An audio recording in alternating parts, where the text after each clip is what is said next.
Muy buenos días a todos, muy buen día. Eh, Me permito saludarles una vez más en el nombre del Señor. Espero que se encuentren bien de salud al lado de su familia, de sus seres queridos. En este día pues vamos a tratar un tema muy importante, ¿verdad? Que es el conocer a Dios. Este tema es un tema muy bonito, es muy extenso, muy profundo, hay mucho que estudiar, hay mucho que aprender, ¿verdad? Como personas, como seres humanos, nosotros estamos expuestos a pasar momentos difíciles, momentos de prueba. Probablemente tú estés pasando algún momento de enfermedad, tribulación, escasez. Podría ser un problema matrimonial, problema económico, sin importar qué tipo de problema de cualquier índole.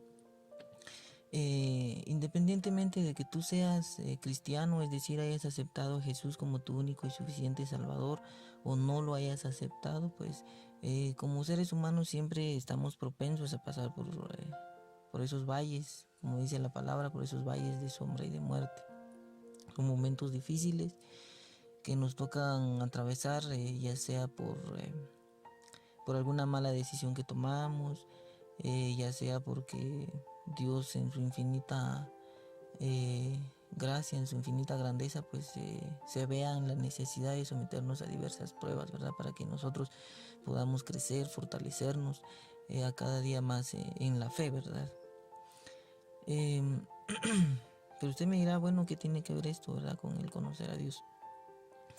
Déjeme decirle que en nuestra actualidad, eh, cuando viene el invierno, es decir, los tiempos de lluvia, muchas veces las personas se quejan, ¿verdad? De que la lluvia provoca muchos estragos, sobre todo en la ciudad, ¿verdad? Que inundaciones, a veces el tráfico se pone muy pesado, etcétera, etcétera. Muchas personas catalogan la lluvia como muchos problemas, sobre todo en la ciudad, ¿verdad? Provoca muchos problemas y hay una gran cantidad de personas que muchas veces no quiere o quisieran que los tiempos de invierno, los tiempos de lluvia no llegaran en su temporada, ¿verdad? Obviamente todos sabemos, entendemos que la lluvia pues viene en tiempos prolongados y en tiempos determinados, ¿verdad? En temporadas. Entonces, a pesar de que esta lluvia para muchos es considerada como un mal, hay personas que consideran como un mal la lluvia, debemos de meditar y analizar que obviamente la lluvia pues no podemos negar que sí provoca estragos, sí provocan algunos problemas, ¿verdad? Sobre todo cuando vienen tormentas, vienen huracanes, provocan muchos derrumbes, deslaves, etcétera, dependiendo del lugar donde tú vivas, donde usted viva, pues usted me comprenderá, ¿verdad? Que en algún momento cuando la lluvia es un poco fuerte, sí provoca algunos daños. Pero no podemos ser tan egoístas en no meditar que realmente la lluvia eh, también trae beneficios para nuestra salud, para nuestra sociedad, para el mundo entero. La lluvia es un medio indispensable que todo ser humano necesita, ¿verdad? A través de la lluvia nosotros podemos tener esa tacita de café todos los días. A través de la lluvia nosotros podemos tener esa carne, esas verduras en nuestra mesa, esos alimentos, ya que en el momento en el que la lluvia viene, pues obviamente los campos se riegan, hace que las diferentes semillas germinen, crezcan y den su fruto a tiempo, ¿verdad? Pues déjame decirte que en la vida cristiana es exactamente lo mismo. Toda persona, todo ser humano tiene que pasar por momentos difíciles, momentos de prueba, momentos de aflicción, momentos de tribulación, como dije al principio, ¿verdad?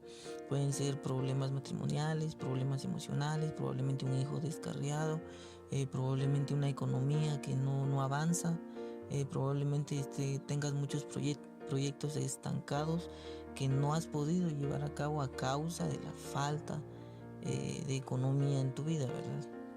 O probablemente pueda ser un problema de salud. Muy bien. Entonces,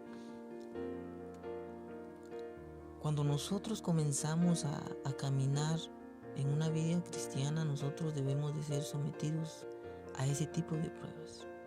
¿Por qué?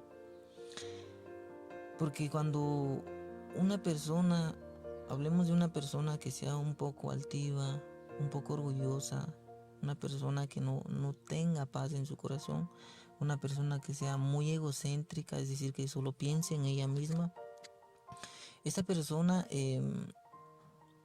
en el momento en el que comience a conocer a Jesús, Dios se verá en la necesidad de comenzar a mover su barca. Es decir, que habrá momentos, hay momentos en los cuales nosotros como seres humanos somos a veces tan tercos, tan necios en nuestro camino, que Dios se ve en la necesidad de comenzar a quitarnos ciertas cosas para que nosotros comencemos a orar, para que nosotros comencemos a depender de Él. Y obviamente cuando esos momentos difíciles llegan a nuestras vidas, es cuando nosotros comenzamos a conocer al Señor.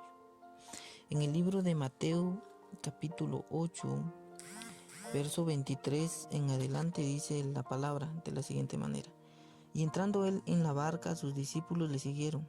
Y aquí que se levantó en el mar una tempestad tan grande que las olas cubrían la barca, pero Jesús dormía. Y vinieron sus discípulos y le despertaron diciendo: Señor, sálvanos, que perecemos. Él les dijo: ¿por qué teméis, hombres de poca fe? Entonces levantándose reprendió a los vientos y al mar, y se hizo grande bonanza. Y los hombres se maravillaron, diciendo: ¿qué hombre es este, que aun los vientos y el mar le obedecen? Los discípulos, al ver la tormenta, al ver la situación en la que ellos se encontraban, se vieron en la necesidad de buscar al Señor. El Señor dormía y ellos tuvieron que despertarlo. ¿Para qué? Para que Él pudiera salvarlos de esa situación en la que ellos estaban. Probablemente la barca ya se estaba hundiendo. Sin embargo, ellos clamaron al Señor, lo despertaron para que Él pudiera reprender el viento. Muchas veces nosotros estamos en esa misma situación. Muchas veces nosotros vemos que el médico ya dijo que no hay solución para la enfermedad. Muchas veces nosotros vemos que tal vez el contador, tal vez el asesor financiero ha dicho que ya no se puede hacer nada con la economía que usted probablemente tenga en estos momentos. O por simple lógica, que usted diga: ya no veo solución a los problemas, no sé qué voy a comer mañana, no sé qué voy a comer hoy en la tarde. Probablemente ese sea su caso.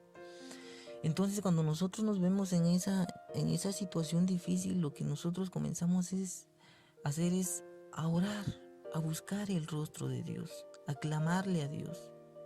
Y entonces ahí es donde nosotros comenzamos a crear una dependencia de Dios, una costumbre en la oración, un hábito. Es decir, hacer de la oración un hábito en nuestras vidas. Y obviamente de esa manera nosotros comenzamos a conocer a Dios. Es decir, que nosotros en medio de la crisis, en medio de la tribulación, es exactamente allí donde nosotros comenzamos a conocer al Señor. Los discípulos se maravillaron demasiado al ver cómo fue que Jesús reprendió al viento, reprendió al mar. Probablemente las olas se estaban moviendo, ya se estaban hundiendo, quizás estaba muy oscuro a causa de la lluvia. Sin embargo, el Señor se levanta, le ordena al mar y al viento que se calme, y dice la palabra que se hizo gran bonanza. Probablemente volvió a salir el sol radiante una vez más. Ellos se maravillaron y se dieron cuenta que tenían al Hijo de Dios, y el Hijo de Dios es poderoso. Pero fue hasta allí donde ellos conocieron que realmente Jesús tenía poder y tiene poder.